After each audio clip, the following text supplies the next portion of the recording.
Hello student, I am Sunita Jha in English grammar based on class 6, 7 and 8. Our topic is phrase and clause. Student, this is our 7th topic. इस video में हम phrase को पढ़ेंगे। ये हमारे video का first part है। तो स्टूडेंट, फ्रेज क्या होते हैं? फ्रेज जो होते हैं वो वर्ड्स का वह ग्रुप होते हैं जिनका कोई सेंस तो होता है लेकिन ये एक कंप्लीट सेंस नहीं देते हैं। जैसे मैं बोलूँ टू ऑन द टेबल, तो यहाँ पे मैं ऑन द टेबल बोल रही हूँ तो इसका एक सेंस तो निकल रहा है टेबल के ऊपर, लेकिन ये एक कंप्लीट सेंस नहीं दे रहा है। ऐसे ही मैं बोलूँ इन द मार्केट, तो इस वर्ड्स के ग्रुप का एक सेंस तो निकल रहा है मार्केट के अंदर, लेकिन ये एक कंप्लीट सेंस नहीं दे रहा है। तो फ्रेज वर्ड्स का वही ग्रुप है जिसका एक सेंस तो है लेकिन एक कंप्लीट सेंस नहीं है। फ्रेज की एक बात और है स्टूडेंट कि इसमें या तो सब्जेक्ट होगा या वर्ब होगा। सब्जेक्ट और वर्ब इसमें दोनों एक साथ नहीं आते हैं, और कभी कभी तो ऐसा होता है कि इसमें सब्जेक्ट और वर्ब दोनों ही नहीं आते हैं। अब आप देखिए, प्रिपोजिशन वाले जो फ्रेज होते हैं वह प्रिपोजिशन से स्टार्ट होते हैं और ऑब्जेक्ट पर ख़त्म हो जाते हैं। अब इसमें ना सब्जेक्ट है ना वर्ब है, तो कभी कभी ऐसा भी होता है कि फ्रेजेस में सब्जेक्ट और वर्ब दोनों ही नहीं आ रहे हैं, और कभी कभी ऐसा होता है कि सब्जेक्ट आ गया तो वर्ब आ गया, वर्ब आ गया तो सब्जेक्ट नहीं आया। अब स्टूडेंट, फ्रेजेस कभी भी अपने आप में स्टैंड नहीं कर पाते, क्योंकि भाई उसके पास ना सब्जेक्ट है ना वर्ब है, तो वो अपने आप में कैसे स्टैंड करेंगे? उनको स्टैंड करने के लिए और दूसरे वर्ड्स की ज़रूरत पड़ती है। ये जो फ्रेजेस हैं ये हमें पार्ट ऑफ स्पीच के पार्ट भी माने जाते हैं इंडिविजुअली। पार्ट ऑफ स्पीच तो आप जानते हैं ना, noun, pronoun, verb, adverb, adjective, है ना, कंजक्शन, इंटरजेक्शन, ये सब क्या है? पार्ट ऑफ स्पीच है। ठीक है। अब स्टूडेंट, मैंने आपको जो भी अभी समझाया है वही सब मैंने आपके लिए बोर्ड पे मेंशन कर रखा है, वह हम पढ़ के देख लेते हैं कि क्या है। देखिए, फ्रेज क्या है? A group of word that make a sense but not a complete sense. Phrase words का वह ग्रुप है जिसका एक सेंस तो है लेकिन कंप्लीट सेंस नहीं है। In this both subject and verb do not come together. आपको पता है कि सब्जेक्ट और वर्ब कभी भी एक साथ नहीं आएंगे फ्रेजेस के अंदर। It may have neither a subject NOR a verb. इसमें या तो सब्जेक्ट होगा, या इसमें कभी कभी तो ऐसा होता है कि सब्जेक्ट और वर्ब दोनों ही नहीं होते। Use as single part individually of speech. Part of speech का ये एक पार्ट माना जाता है individually. They can not stand by themselves, ये अपने आप में स्टैंड नहीं कर पाते हैं। फ्रेजेस का मैंने एक एग्जांपल दिए यहाँ पे दो। इन द गार्डन, गार्डन के अंदर, अक्रॉस द रोड, रोड के पार। ठीक है ना, आपको समझ आ गया होगा फ्रेजेस क्या होता है। अब हम टाइप ऑफ फ्रेजेस देख लेते हैं। There are mainly 5 type of phrases: noun phrase, adjective phrase, adverb phrase, verb phrase और प्रीपोजिशनल फ्रेज। अब स्टूडेंट, फ्रेजेस वैसे तो बहुत तरह के पढ़ाए जाते हैं, पर हमारे लिए इतने काफ़ी है, सफिशिएंट है। हम ये 5 फ्रेज ही पढ़ेंगे। अब देखिए, नाउन फ्रेज से हम स्टार्ट करते हैं। Noun phrase is one that act as noun. Noun phrase वह फ्रेज है जो क्या करते हैं? नाउन की तरह एक्ट करते हैं। वर्ड्स का वह ग्रुप जो नाउन की तरह एक्ट करे वो नाउन फ्रेज है। अब देखिए, एक्सरसाइज क्या है?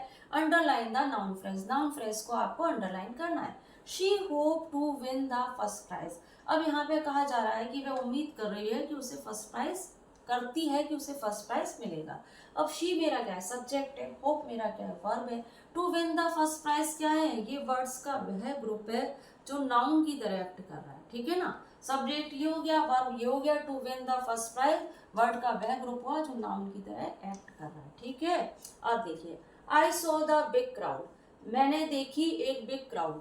आई क्या हुआ? सब्जेक्ट हुआ। सॉ क्या हुआ? हमारा वर्ब हुआ। और द बिग क्राउड जो है ये वर्ड्स का वह ग्रुप है जो एक नाउन की तरह एक्ट कर रहा है। You can read the printed matter. तुम यह प्रिंटेड मैटर पढ़ सकते हो? क्वेश्चन किया जा रहा है कि क्या तुम ये प्रिंटेड मैटर पढ़ सकते हो? तो यहाँ पे मेरा जो यू है मेरा सब्जेक्ट है, रीड मेरा क्या है? वर्ब है। द प्रिंटेड मैटर मेरा क्या है? वर्ड्स का वह ग्रुप है जो नाउन की तरह काम कर रहा है। The lady standing over there is my mother. वह लेडी जो स्टैंडिंग ओवर है वो मैं क्या है? मेरी मदर है। तो the lady standing over, lady standing over, standing है ना, ये जो है ना ये मेरा नाउन है, द लेडी स्टैंडिंग। बस ये मेरा वर्ड जो का ग्रुप जो है वो नाउन की तरह एक्ट कर रहा है। ठीक है। All the children around the table have finished eating. जितने भी बच्चे हैं टेबल के चारों ओर उन्होंने भोजन खत्म कर चुके हैं, है ना। तो यहाँ पे क्या है? All the children, the children around the table, ये मेरा नाउन फ्रेज की तरह वर्क कर रहा है। ठीक है ना। तो चिल्ड्रन अराउंड द टेबल, ठीक है, ये जो मेरा वर्ड्स का ग्रुप है, children around the table noun phrase की तरह वर्क कर रहा है, ठीक है।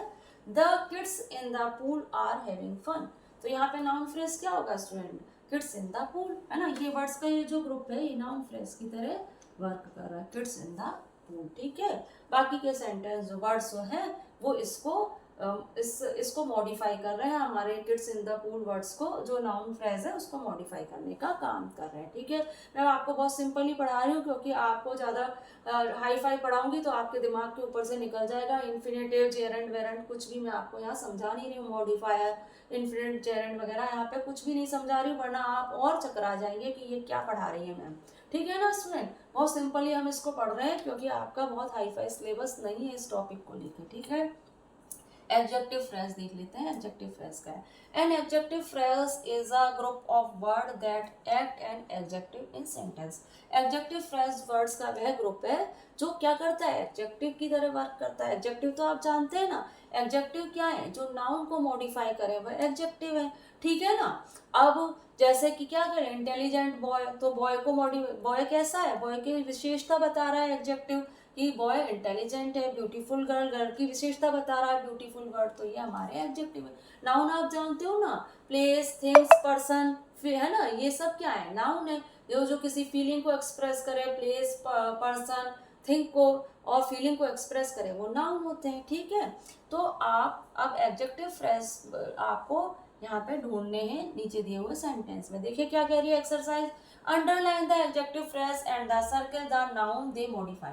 अब यहाँ पे कह रहा है कि जो एडजेक्टिव फ्रेज है उसको तो आप अंडरलाइन करो, और जो नाउन है यहाँ पे उस पर आप सर्कल लगा दो, जो मॉडिफाई का काम कर रहे हैं इस सेंटेंस में, ठीक है ना। मतलब अपने एडजेक्टिव को मॉडिफाई करने का काम कर रहे हैं। The girl in the pink dress is known to me, वह लड़की जो पिंक ड्रेस में है वह मुझे जानती है ना। तो मेरे जो द गर्ल है ये तो मेरी नाउन हो गई बेटा, है ना, कोई ना नाउन। अब हमारे इन द पिंक है ना, इन द पिंक ड्रेस, ये मेरा क्या हुआ, एडजेक्टिव फ्रेज हो गया, ठीक है, क्योंकि नाउन की विशेषता बता रहा है in the pink dress word, इसलिए ये एडजेक्टिव फ्रेज हो गया। The watchman on the duty that day tried to stop the thief from entering the building. अब द वॉचमैन जो मेरा वर्ड है स्टूडेंट, ये तो क्या है, ये मेरा नाउन है ना। और on the duty that day, ये मेरा क्या हुआ, एडजेक्टिव फ्रेज हो गया, है ना। बाकी जो वर्ड है वो हमारे सेंटेंस को और भी अच्छे से क्लियर कर रहे हैं। Try to stop the thief from the entering the building. Watchman था, उसने ड्यूटी था, जो उस दिन जो ड्यूटी पे था उसने कोशिश की थीफ को एंटर होने से, बिल्डिंग से रोकने की कोशिश की। हमें तो नाउन ढूंढना है, हमें हिंदी में ट्रांसलेशन थोड़ी करना है, हमें तो नाउन ढूंढना है और एडजेक्टिव फ्रेज ढूंढना है। तो हमारा नाउन क्या है, the watchman on the duty that day, मेरा क्या हो गया, एडजेक्टिव फ्रेज हो गया, ठीक है। The player from Rajasthan failed to live up our expectation. तो यहाँ पे जो प्लेयर है, द प्लेयर, प्लेयर की खासियत क्या है भाई, प्लेयर हमारे सब्जेक्ट है, नाउन है, इनकी खासियत क्या है, फ्रॉम द राजस्थान। बाकी के वर्ड्स से हमें कोई इंटरेस्ट रखाना ही नहीं है। Fail to lived up our expectation, हमारे एक्सपेक्टेशन को फील्ड करने में फेल हो गए, है ना। तो ये इस तरह का वर्ड है, प्लेयर, राजस्थान के प्लेयर हमारे एक्सपेक्टेशन को पूरा करने में फेल हो गए, ठीक है। Failed to live up our expectation, ठीक है। The fruit from our garden are fresh and tasty, जो हमारे गार्डन के जो फ्रूट है वो फ्रेश और टेस्टी है। द फ्रूट तो हमारा हो गया student noun, from our garden, है ना, ये हमारा एडजेक्टिव फ्रेज है। फ्रॉम आवर गार्डन, जो नाउन की विशेषता बताए वो एडजेक्टिव होता है, जो नाउन को मॉडिफाई करे वो एडजेक्टिव है। तो फ्रूट को कौन मॉडिफाई कर रहा है, फ्रॉम आवर गार्डन। प्लेयर को कौन मॉडिफाई कर रहा है, फ्रॉम द राजस्थान, है ना। वॉचमैन को कौन मॉडिफाई कर रहा है, वॉचमैन क्या कर रहा है, on that day, on the duty that day, watchman क्या कर रहा था, on the duty that day. The girl क्या है, इन द पिंक ड्रेस है। इस तरह से जो नाउन को मॉडिफाई करे वो एडजेक्टिव होते हैं, और एडजेक्टिव फ्रेज हमें ढूंढने हैं यहाँ पे, ठीक है। वर्ड ऑफ ग्रुप ढूंढना है जो एडजेक्टिव को की तरह एक्ट करे। Flower with good fragrance have been use for decoration. Flower तो मेरा क्या हो गया बेटा, फ्लावर तो मेरा नाउन हो गया, ठीक है। फ्लावर तो मेरा नाउन हो गया, ये नाउन की तरह वर्क कर रहा है। विद गुड फ्रेग्रेंस जो हो गया वो क्या है, यहाँ पे मेरा एडजेक्टिव की तरह काम कर रहा है, विद गुड फ्रेग्रेंस, है ना।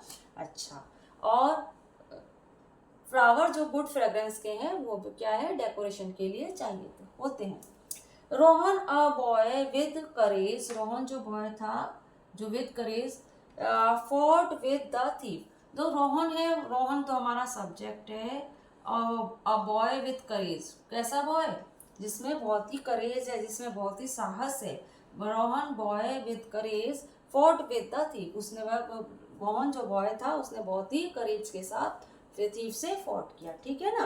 तो इस तरह से स्टूडेंट हमने नाउन फ्रेज और एडजेक्टिव फ्रेज तो कर लिया है।